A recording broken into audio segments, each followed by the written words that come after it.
को विशेष रूप से प्रिय माना जाता है। ऐसा माना जाता है कि जब सृष्टि का कोई अस्तित्व नहीं था और चारों ओर अंधकार था, तब देवी कूष्मांडा ने अपनी मधुर मुस्कान से पूरे ब्रह्मांड की रचना की थी। इसीलिए उन्हें सृष्टि की आदि शक्ति भी कहा जाता है। कथा। प्राचीन मान्यता के अनुसार जब ब्रह्मांड का कोई अस्तित्व नहीं था, तब केवल अंधकार था, ना ही कोई जीवन था ना ही प्रकाश। उस समय देवी कूष्मांडा ने एक हल्की सी मुस्कान, हास्य के द्वारा ब्रह्मांड की रचना की। उनके इस दिव्य हास्य से जीवन और प्रकाश का संचार हुआ और इस प्रकार देवी कूष्मांडा ने सृष्टि का निर्माण किया। उनके उदर में पूरे ब्रह्मांड का वास है, इसलिए उन्हें सृष्टि की रचयिता माना जाता है।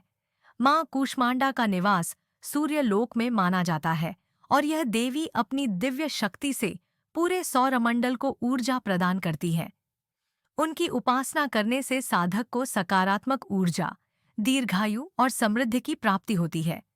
मां कूष्मांडा अपने भक्तों के सभी प्रकार के दुख, दरिद्रता और रोगों का नाश करती है। मां कूष्मांडा का स्वरूप। मां कूष्मांडा के इस दिव्य स्वरूप में 8 भुजाएं हैं, इसलिए उन्हें अष्टभुजा देवी के नाम से भी जाना जाता है।